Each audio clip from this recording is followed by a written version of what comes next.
Chapter 33. It was the bird song that drew Zelda up from the swaddle of blankets and pillows, transforming the simple cocooned hut into a downy nest. A single bird of paradise, calling its mate back from the uncertainty of night.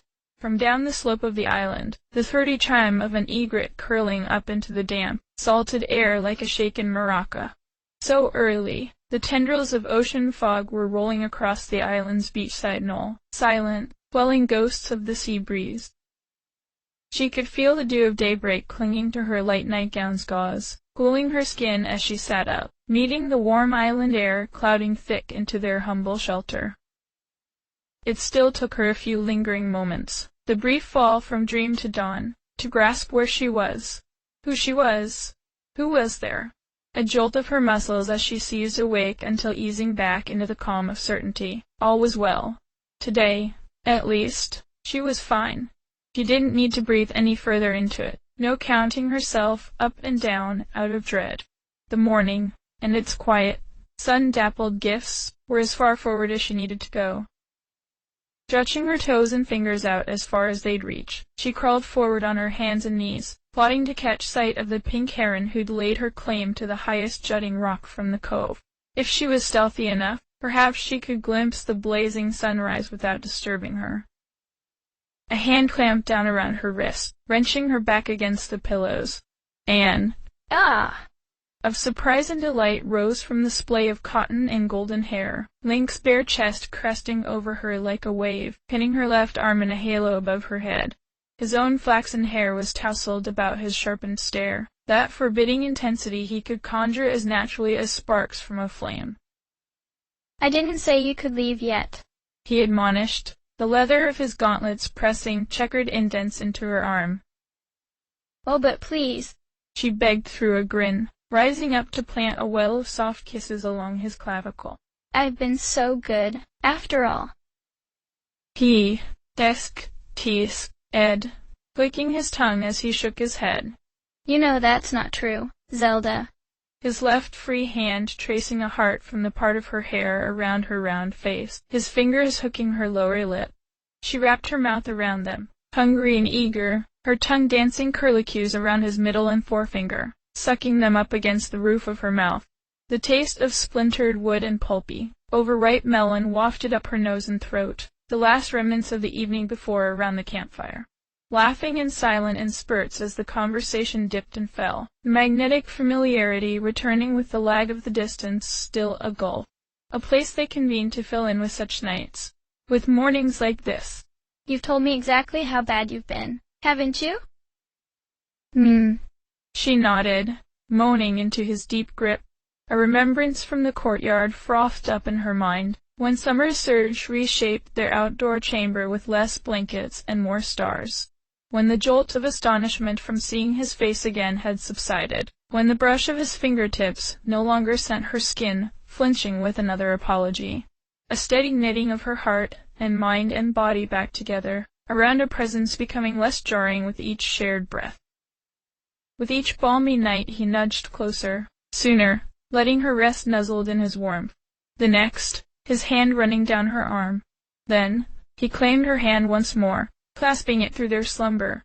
Another week passed before he guided that hand under his own, down her front, lingering over his favorite places, a mingled brush together drawing her nipples up into puckered buds. Their journey caught against the torrent of goosebumps rising along her ribs and stomach and hips, until reaching that slicked, tender core.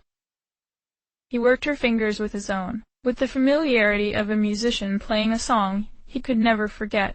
The cresting, slightly erratic, uneven rhythm they'd written together, her own signature of delight penned in that beloved loft bed. She pressed all of her weight against him, writhing into the indulgence, lost in her own starburst of pleasure, until ushered back by his lips against her ear. "Tell me what you wish." Her eyes flew open, and she halted, a flitter of self-consciousness nagging her rapture before he went on. "Just imagine how much better it will feel with someone who loves you." She sighed, tipping her head back against his chest as she groaned, her hand strumming with his once more. "I want you to be rough, a bit, and Tell me when I'm being good, for you. You're being good for me now, aren't you? Keep going. She groaned as that incantation spilled the whole of it out. Every inky, strange, wretched thrill she didn't think she was capable of speaking. All of the intimate torments that kindled the throbbing want so profoundly that she could brush ecstasy with their mere suggestion. Everything she would beg for. And oh, how she wanted to beg him. His beautiful, devoted face that was so focused and tender, hitched into that twisting, teasing smile that was only hers, only glimpsed in the most sacred sanctuary of each other. Here on the beach, months and miles removed from Hyrule Castle, Link buried his face into the blush of her neck, tasting the prickling sweat and honey soap. The problem is, I don't think you've learned your lesson at all. I have, though, I swear. She breathed as his fingers drew from her tongue, tracing her every swell and dip of flesh down to the velvety slit that waited. As yielding as the tide pools below the bed, he withdrew just as quickly, taking a luxurious detour around her swelling nub, conjuring a violent jolt of her hips as she pressed up, ready to follow that touch to the ends of the earth. Learn what, sweet girl? He asked, indulging her a second sweep about her aching ridge. That you'll always come back. She managed through ragged breath, her nails digging down all the way to scrape the unfinished wood. That's right, he said with a nod, his damp hand gripping her thigh as he pressed a kiss to her lips. But you're so impatient, aren't you? So impatient, she said with a moan, draping her legs open, welcoming him in with greedy anticipation. And so hungry. You can't help yourself, can you? I can't, she mewed. I'm so horribly greedy. Those are some pretty serious personal failings, Princess. You really need to work on those, he said with an evil, impish grin, his tone leaping from the gravelly undercurrent to that sing-song mock of the world's most notorious strawberry thief. He bounced up on his palms and rollicked backwards, making a break out of bed. You impudent little shit, she shrieked, catching him by a handful of those roguish long locks, pulling the entirety of his form back down upon her. How dare you try to deny me? Shouldn't you have thought of that before you signed over your ring? He asked, biting his lower lip, the scar tissue beginning to recede back into his cheek. You forfeited all authority over me, Mrs. Dragmire. I still have one kingdom, she said, knitting her hands behind his neck, meeting against his sun-chapped lips as her legs knotted around the small of his back, rocking him into her with the steadfast rhythm of the lapping tide. Her fingertip memorized the detail of that savior scar, the knit of muscles like a citadel, walling her away from the world and his warmth, as he moved within her, snug and sure. In a tangle of bed and blanket and gown and leg, they were, at last, released. The wind was whipping up from the west as Link secured the last sails to the boat. A desert wind, Zelda thought wistfully, feeling the glow of their new queen once more. The beginning and end of everything, all in the endlessly shifting sands. That's what we need, Link said, watching with satisfaction as the air heaved the canvas. Her gaze turned eastward, to the sloping giants rising out from the ocean, beyond the Lanayru Mountains. Islands or continent they could not tell, too far off for even Pura's lab and her telescope, mysteries shrouded in mist. You didn't find a single record? He asked, watching her tuck the few parcels amongst the layers of bedding and changes of clothes. Her desktop copy of Hyrule, the unabridged compendium, along with a fresh stack of untouched notebooks and newly sharpened pencils. The velvet box from Cece's opus and its crown, along with a choker's worth of swept-up jewels recovered from the ashen hearth. Gold speaks anywhere, she reasoned, content to leave every rupee for the new regime to dole. Not a one, she said, taking inventory of their miniature armory. Fishing spears, nets, 2 bows and a trove of arrows, 1 gifted scimitar. Sacks of dried meat and mushrooms from the weathered man at the Lurian Sea, who was either too distanced or gracious to recognize them. A basket heaped with fruit plucked along their journey here to the edge of the map.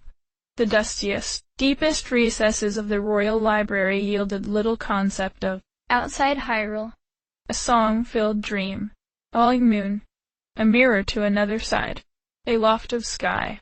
Whispers of legends too old and fractured to piece, lending salvation to ancestors folded back into time itself. What are we going to find out there? She wondered aloud, a tether of hesitation as she gripped the boat's sturdy edge. Wells, Octoroks. Maybe some pirates. He grinned, stretching his body against the mast. Poor dears. She smiled back. If only they knew what was coming. With Zelda settled inside, Link eased their vessel off the shores of Eventide Island, scrambling up as they edged into the current. The fair winds caught sail and buoyed them forward, out and away from one destiny and on to another. The sky remained familiar, the sun and the stars blissfully unaware of the line between all they'd known and everything they'd yet to. Night began to fall, as it always would. Link wrapped her up in his arms as he leaned at the stern, the wind sending his hair waving just like that boy she'd once chased to the shore. Folded against his chest, she closed her eyes, the steady beat of her knight's heart eternally summoning her home. Chapter End Notes. I want to thank everyone who has commented, liked, or even just taken the time to read this story out of the millions on this site. My first fic in 15 years has been a journey, and it brought me to this place where writing is giving me joy and surprise and motivation again, which is astounding. And so much of that happiness came from engaging with people and the fandom, which is so much fun and reminds me that you can always keep loving the things that meant the world to you when you were younger. Even if you're an elder millennial woman who feels too old to download TikTok. I'm grateful for everything this has been, from the bottom of my gleefully twisted heart. Afterward, works inspired by this one letter addressed to the occupant at Hyrule Castle by Railcratherd. Please drop by the archive and comment to let the creator know if you enjoyed their work.